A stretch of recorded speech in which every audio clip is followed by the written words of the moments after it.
Relation बताया जिसको बाद में क्या बोला गया, हेनरीज लॉ, तो उसको डिस्कस करना है अब हमने। तो अब आप नेक्स्ट हेडिंग डाल लीजिए हेनरीज लॉ।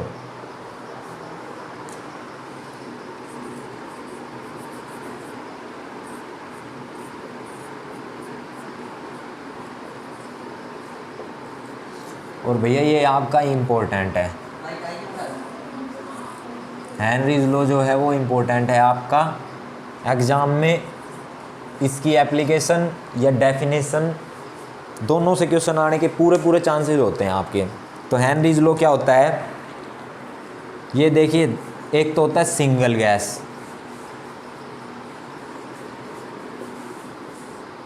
सिंगल गैस के लिए क्या होता है, m directly proportional to p,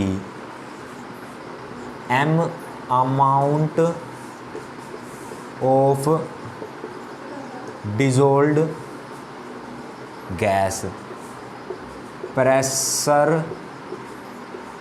of the gas above the surface. सही है, ये होता है हेनरीज लॉ सिंगल गैस के लिए, कि जो आपकी कितनी गैस डिजोल्व हो रखी है वो आपकी किस पे डिपेंड करेगी, वो उस बात पे डिपेंड करेगी कि जो आपका प्रेशर है गैस का सरफेस से ऊपर वो कितना है, उसके डायरेक्टली प्रोपोर्शनल होगी। तो इसकी डेफिनेशन अगर लिखने की आप बात करें तो डेफिनेशन आप ऐसे लिख सकते हैं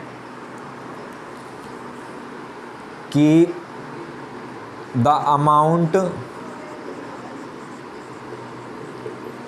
of the dissolved gas is directly proportional to the pressure of that gas above the surface। सही है। सपोज करो ये है आपका कंटेनर, एक्चुअल में ऐसा होता है कि नहीं होता मेरे को नहीं पता, लेकिन मैं वैसे बता रहा हूँ।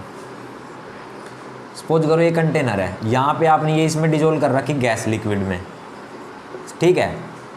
तो जो आपका कितनी गैस डिजोल्व हो रखी है वो किस बात पे डिपेंड करेगी कि इस सरफेस, जो ये लिक्विड की सरफेस है, इससे ऊपर इस गैस का जो प्रेशर है वो कितना है, उसके डायरेक्टली प्रोपोर्शनल होगा जो आपका अमाउंट है इस गैस का। तो उसको बोला हेनरीज लॉ।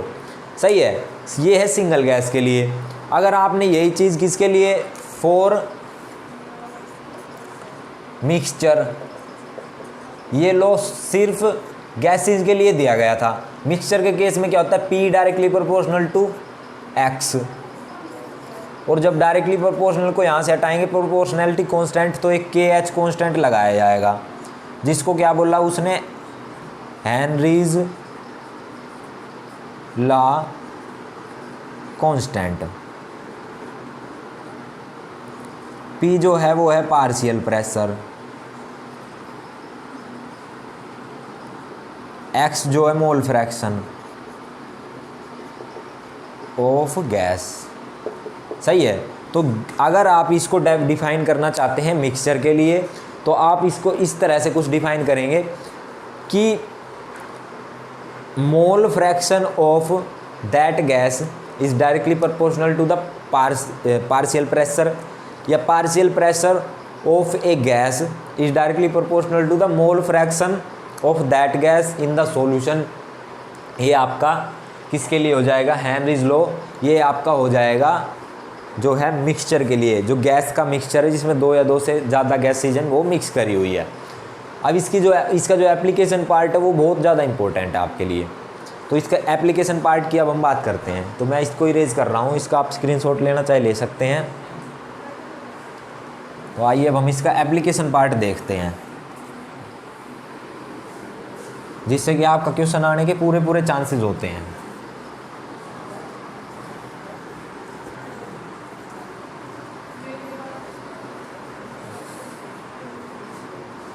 और ये लॉ बस ये गैसेस के लिए दिया गया था।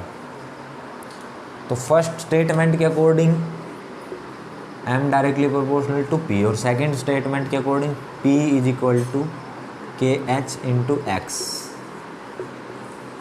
ये हो गया। अब अगर इसकी एप्लीकेशन पार्ट की बात करें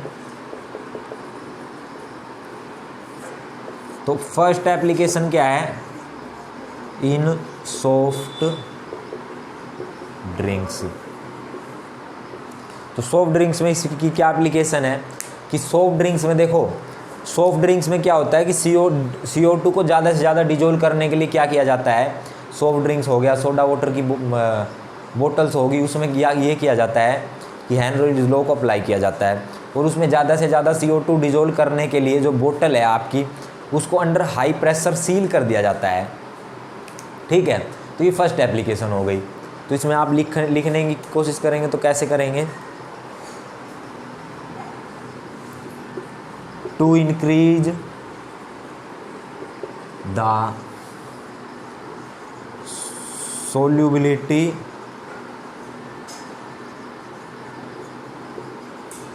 of CO2 in soft drinks, soda water bottles,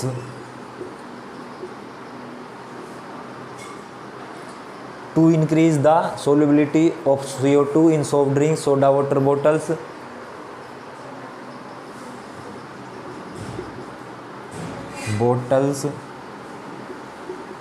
sealed under high pressure। सही है, जो बोतल होती हैं सोडा वाटर और सॉफ्ट ड्रिंक्स की, उसको हाई प्रेशर पे सील कर दिया जाता है, जिससे कि उसमें ज़्यादा से ज़्यादा CO2 क्या डिजोल्व हो जाती है। सेकंड एप्लीकेशन की बात करें, इसको आप लिख लीजिए या स्क्रीनशॉट ले लीजिए। इसके बाद सेकंड एप्लीकेशन की बात करने वाले हैं। तो भैया सेकंड एप्लीकेशन आपकी देखो क्या होती है, जब आप कभी पहाड़ पे गए हो या ऊंचाई पे, जब ज़्यादा ऊंचाई पे जाते हैं उस टाइम पे अगर आप ऊपर जाते हैं तो क्या है, एटमॉस्फेरिक प्रेशर कम हो जाता है। जब आप नीचे जाते हैं, यानी कि आप जैसे खड्डा वड्डा कभी आपके यहाँ कभी खोदा गया हो, या जो डीप सी डाइवर्स होते हैं वो नीचे जाते हैं तो एटमॉस्फेरिक प्रेशर क्या होता है, इंक्रीज़ हो जाता है। तो देखो जब आप पहाड़ पे जाते हो, ज़्यादा ऊंचाई पे जाते हैं, तो उस टाइम पे कभी कभी होता है ना कि सांस लेने में तकलीफ़ होना शुरू हो जाती है। तो क्या होता है कि कई बार नेफ्थलीन बॉल वगैरह, कपूर गोली वगैरह, उसको आप रुमाल में बांध के वो लेके जाते हैं। जब आपको थोड़ी बहुत दिक्कत होती तो ऐसे उसको सूंघ लेते हैं, उससे क्या है कि थोड़ा सांस लेने में ईजीनेस हो जाती है। तो वो भी एक हेनरीज लॉ की ही एक एप्लीकेशन है, तो उसको डिस्कस करते हैं। ये आपकी समझ में आ गया होगा। सेकंड एप्लीकेशन क्या है, तो फर्स्ट एप्लीकेशन आपने देख ली सोडा वाटर में या सॉफ्ट ड्रिंक्स की बोतल्स में, तो मैं इसको लिख दे रहा हूँ यहाँ। फर्स्ट जो थी इन सॉफ्ट ड्रिंक्स। तो सेकंड एप्लीकेशन की बात करें, at high altitudes, atmospheric pressure decreases. ठीक है, अब देखो प्रेशर डायरेक्टली प्रोपोर्शनल था सोल्यूबिलिटी के गैस की, प्रेशर कम होगा, सोल्यूबिलिटी कम होगी ऑक्सीजन की ब्लड में, जिससे कि क्या होगा कि जो वो आपका बहुत ज़्यादा इफ़ेक्ट करेगा आपके बॉडी के फंक्शन को और आपके ब्रेन को, जिससे कि आपको एक डिजीज़ हो जाएगी और उसको बोला जाएगा एनोक्सिया। यानी कि चलो इसको देखते हैं। At high altitudes atmospheric pressure decreases, so solubility of O2 in blood also decreases, which affect the function of body and brain, causes anoxia। जो बायो वाले बच्चे हैं उनको ज़्यादा पता होगा इस चीज़ के बारे में, हम तो भाई मैथ वाले हैं तो हमें इस चीज़ के बारे में कम पता है, लेकिन ये एक डिजीज़ हो जाती है इस वजह से। तो ये भी एक हेनरीज लॉ ही है जिसको इनडायरेक्टली यहाँ पे देखा जा सकता है। सही है। तो ये आपका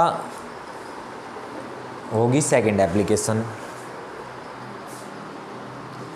अब देखो ये होगी सेकंड, एट हाई एल्टीट्यूड्स। चलो इसको इरेज ही कर देते हैं, इसका भी आप स्क्रीनशॉट ले लीजिए।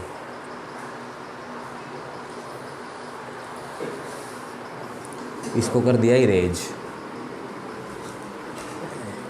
अब जो ये थर्ड एप्लीकेशन है, ये one of the important application of Henry's law. Third जो सेकंड होगी, at high altitudes the solubility of oxygen decreases in blood। ये सेकंड एप्लीकेशन थी। बच्चों थर्ड एप्लीकेशन इसमें क्या होती है, जो गोताखोर होते हैं वो गोता लगाते हैं समुद्र में, जिनको डीप सी डाइवर या स्क्यूबा डाइवर्स भी बोला जाता है। तो उसमें देखो क्या होता है कि वो जैसे ही गोता लगाते हैं, तो ये आपकी मान लो अर्थ सरफेस है, यहाँ है, ये आपका सी लेवल है। यहाँ से जो ये गोताखोर है, यहाँ से ऐसे गोता लगाया, यहाँ पे एटमॉस्फेरिक प्रेशर कुछ भी है, जैसे ही वो नीचे जाता है ऐसे ऐसे ऐसे ऐसे ऐसे ऐसे, ऐसे जाता रहता है। ये सी में ज़्यादा जितना डीप जाता रहता है वैसे वैसे क्या है, एटमॉस्फेरिक प्रेशर है इंक्रीज हो जाता है।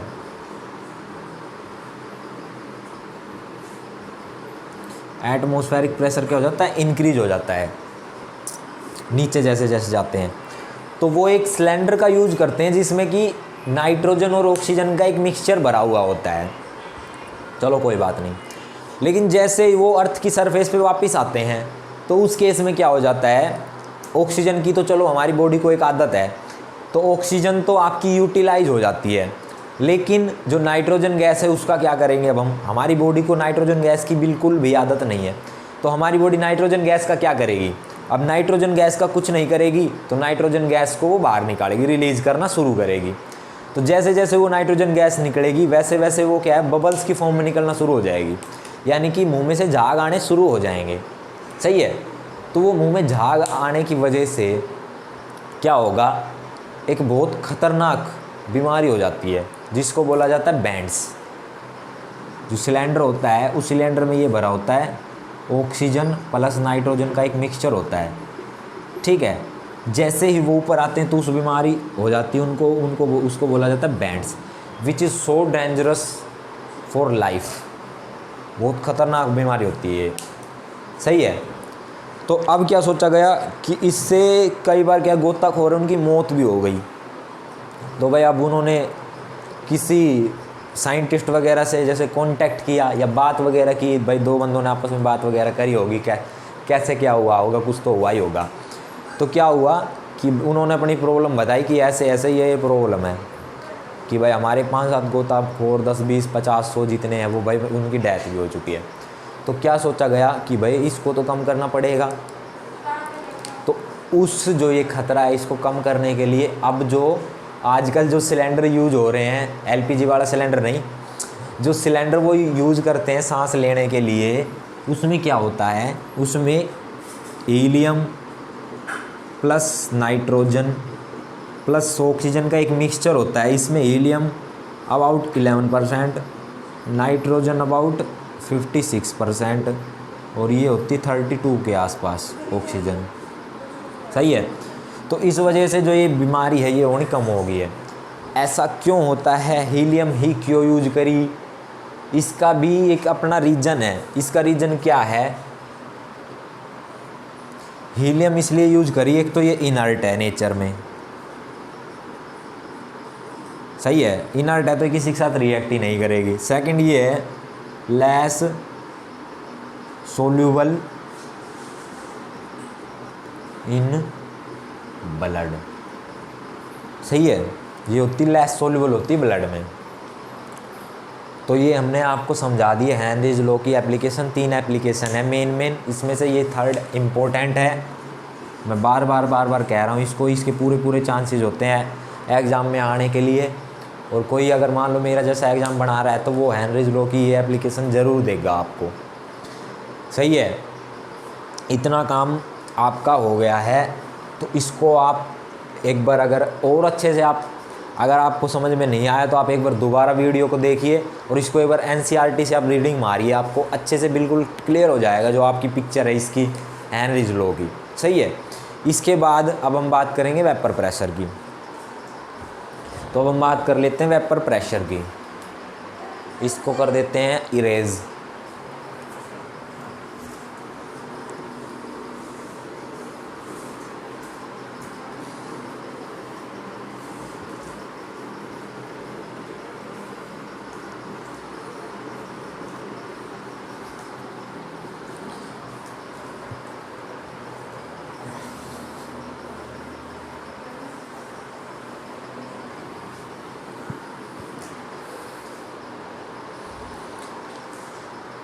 तो अब हम बात करते हैं वेपर प्रेशर की कि भाई वेपर प्रेशर क्या होता है। ये वेपर प्रेशर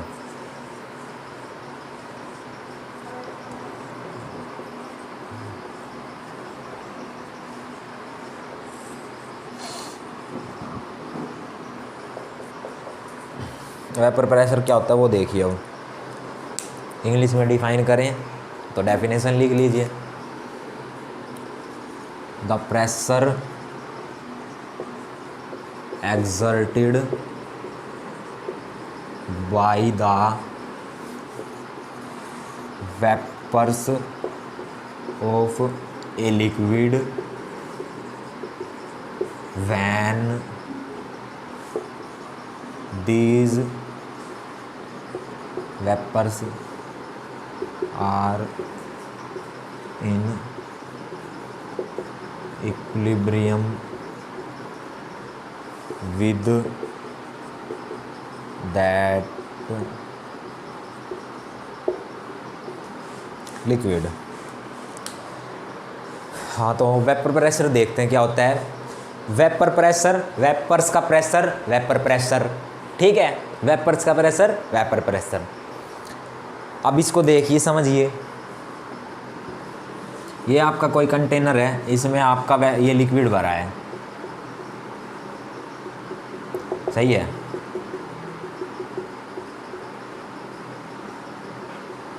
तो वेपर्स का प्रेशर क्या है, वेपर प्रेशर होता है। इसके वेपर्स बन गए, इसके जो वेपर्स बन गए, ये वेपर्स बन गए इसके, मान लो ये हो गए वेपर्स। तो इस डेफिनेशन के अकॉर्डिंग वेपर प्रेशर क्या है, ये देखो। The pressure exerted by the vapours of a liquid. इस लिक्विड ने कितना प्रेशर एक्सर्ट किया, ठीक है, वो होता है वेपर प्रेशर। कब? जब ये लिक्विड है, जो ये लिक्विड है और इसके जो वेपर्स हैं वो इक्विलिब्रियम कंडीशन में है, तो उस टाइम पे आपका जो वेपर्स का प्रेशर होगा वो क्या बोला जाएगा, वेपर प्रेशर बोला जाएगा। अब इसी के बेस पे एक अगला लॉ आया जिसको क्या है, राउट्स लॉ बोला गया। तो अब हमें वो डिस्कस करना है। तो वेपर का प्रेशर, वेपर प्रेशर कहानी ख़त्म, डेफिनेशन आपको समझा दिए मैंने। सही है, इस पे टाइम वेस्ट और नहीं करते हैं। तो ये हो गया वेपर प्रेशर। अब हम बात करेंगे, एक राउल्ट्स लॉ है उसकी बात करेंगे।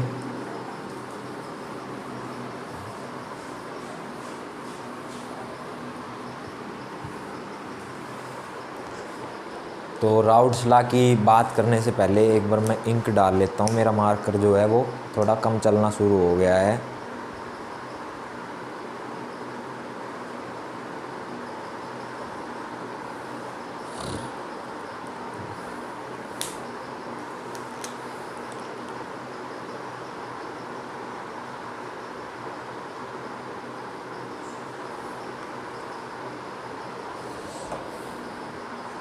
हाँ, तो अब बात करते हैं, ये भी आपका इम्पोर्टेंट लिख दिया मैंने पहले, वेरी इम्पोर्टेंट, RAOULT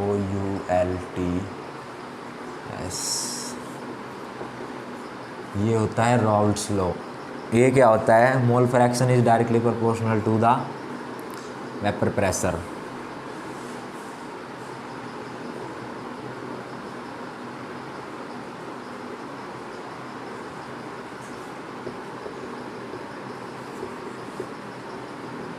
मोल फ्रैक्शन है ये आपका। तो जो ये जो होता है ये होता है, सही है। तो इसको डिफाइन कर लेते हैं एक बार, फिर उसके बाद एक्सप्लेन करेंगे। ये होता है मेनली लिक्विड्स के लिए होता है, या कोई भी आपका जो सब्सटेंस है उसके लिए आप इसको अप्लाई कर सकते हैं। मेनली तो होता है लिक्विड्स के लिए।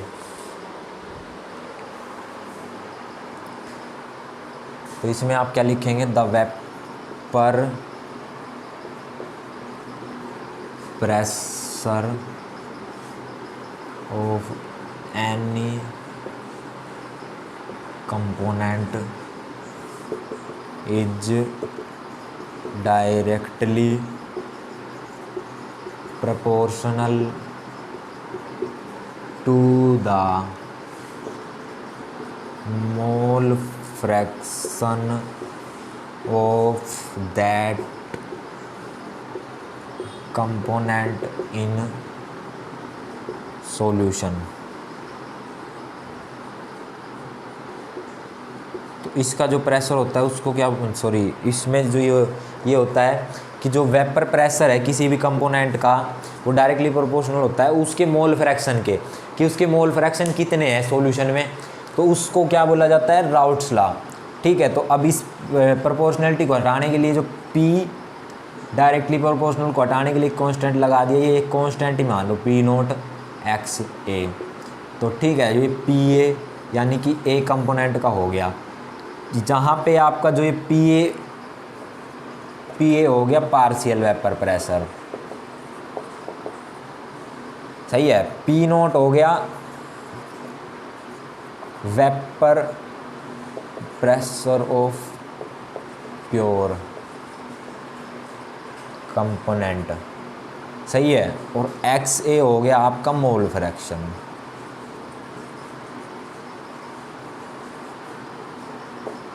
ये बात समझ में आ गई कि राउल्ट्स लॉ होता क्या है। अब राउल्ट्स लॉ के बेस पे एक छोटा सा डेरिवेशन हमें करना है, उसके बाद इस वीडियो को ख़त्म करेंगे। तो आप एक बार देख लीजिए दोबारा। Vapour pressure directly proportional to the mole fraction of that component in the solution is called Raoult's law, which is very very very very very important for the exam point of view. तो अब हम देखते हैं एक छोटा सा derivation, इसको कर देते हैं इरेज। स्क्रीनशॉट लेना, स्क्रीनशॉट ले लीजिए। लिखना है तो बाद में आप लिख सकते हैं वीडियो को रिमाइंड करके। दोबारा एक बार रिपीट करके देख लीजिए।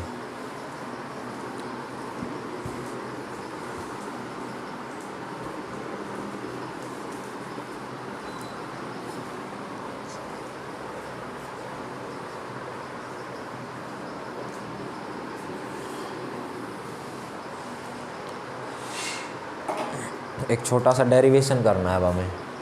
देखो, हमने आपको शुरू में बताया था बाइनरी सॉल्यूशन।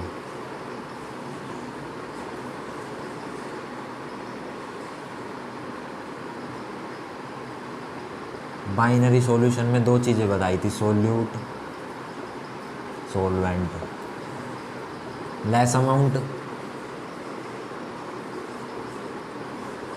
Large amount.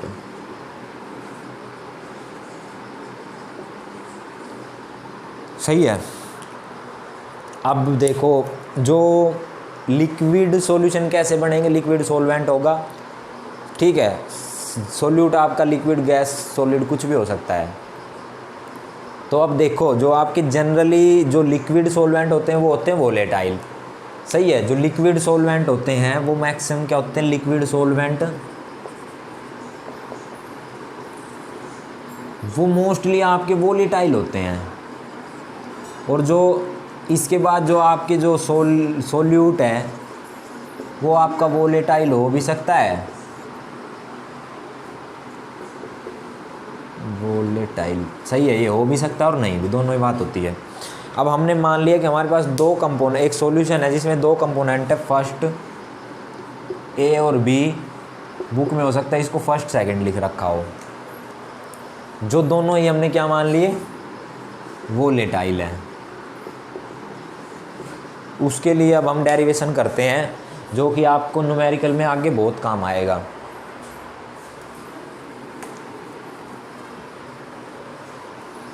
ठीक है, दो कंपोनेंट मार ली ए और बी, ये दो कंपोनेंट्स हो गए, ए हो गया और बी हो गया। अब देखो अप्लाई करो राउल्ट्स लॉ को कि P A directly proportional to X A और P A is equal to P note A X A. एक हो गया, इसको हटा के लगा दिए, राउल्ट्स लॉ से है, बाई राउल्ट लॉ, सही है। Similarly P B is equal to P note B X B.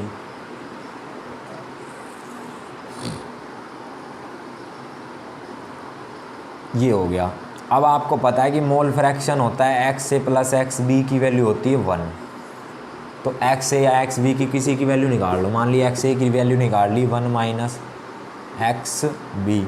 अब आपको पता है कि टोटल सॉल्यूशन का कितना होगा, जो पार्शियल वेपर प्रेशर है वो P A plus P B होगा। पी ए की वैल्यू रखो, पी ए की value P note A X A plus P note B X B.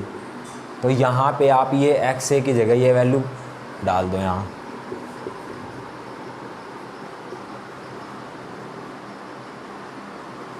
इतना काम कर दिया। इतना काम करने के बाद P note A minus P note A X V multiply कर दी इस अंदर वाली चीज़ों के साथ, पी नोट ए हो गया। अब पी नोट ए कॉमन लेने का कोई मतलब नहीं है क्योंकि इससे तो ये निकाला ही है। तो पी नोट ए, इसमें से आप एक्स बी कॉमन ले सकते हैं, तो यहाँ से एक्स बी कॉमन लिया तो P note B minus P note A हो गया, जो कि आपका आगे काम आएगा आपको न्यूमेरिकल्स में। तो ये याद रखना है रिलेशन आपने कि P T is equal to P note A plus X B P note B minus P note A. ये आपका एक रिलेशन आया है X B P T is equal to P note A plus X B P note B minus P note A. ये important relation है। इसमें देखो जो पी नोट वाली पी वाली चीज़ है पार्शियल वेपर प्रेशर है, ए है तो ए का, बी है तो बी का।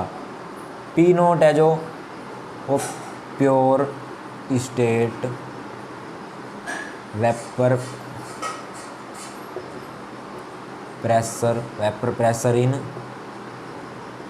प्योर स्टेट, सही है। एक्स से हो गया, एक्स जो है मोल फ्रैक्शन, सही है। तो ये डेरिवेशन आपने निकाल लिया। दोबारा देख देते हैं, हमारे पास दो कंपोनेंट है ए और बी। राउल्ट्स लॉ को हमने अप्लाई किया, राउल्ट्स लॉ को अप्लाई करने के बाद P note A directly proportional to X A, तो पी ए इसको हटा के पी नोट ए लगा दिया। सिमिलरली पी बी की वैल्यू ये आ गई। अब हमें पता है मोल फ्रैक्शन होता है वो दो कंपोनेंट का हो या दो से ज़्यादा हो, वो उनका सम होता है 1। तो x A plus X B 1 हो गया, एक्स ए की वैल्यू निकाल ली। अब जो टोटल सॉल्यूशन है उसका जो पार्शियल प्रेशर है वो क्या होगा, P A plus P B. तो P A plus P B की वैल्यू रख दी, यहाँ पे एक्स ए की वैल्यू रख दी। इसको जब सोल्व किया तो ये आया अपना P T is equal to P note A plus P B P note A plus X B into P note B minus P note A. ये रिलेशन आया जिसमें पी वाली टर्म है partial vapour pressure, P naught वाली term है vapour pressure in pure state और X वाली term है मोल फ्रैक्शन। तो ये रिलेशन हमने डिराइव कर लिया है। तो अभी के लिए इस वीडियो में इतना ही, मिलेंगे एक नेक्स्ट वीडियो में एक और नए टॉपिक के साथ में। तब तक भाई पढ़ते रहिए। जब हम आपके लिए इतनी मेहनत कर रहे हैं, मैं और टीचर्स हैं बहुत सारे, वो सारे आपके लिए रेगुलर बेसिस पे वीडियो आपके लिए अपलोड करते रहे हैं। तो आपको जहाँ से आपको समझ में आए आप वहाँ से पढ़िए, ठीक है, लेकिन पढ़ते रहिए। जब हम आपके लिए इतनी मेहनत कर रहे हैं दिन रात, तो आपका भी फ़र्ज़ है कि आप हमारे साथ साथ मेहनत करो, ठीक है। और ज़्यादा से ज़्यादा वीडियो को लाइक करो, शेयर करो, सब्सक्राइब करो। मिलते हैं नेक्स्ट वीडियो में, तब तक के लिए अपना ख्याल रखिए। धन्यवाद।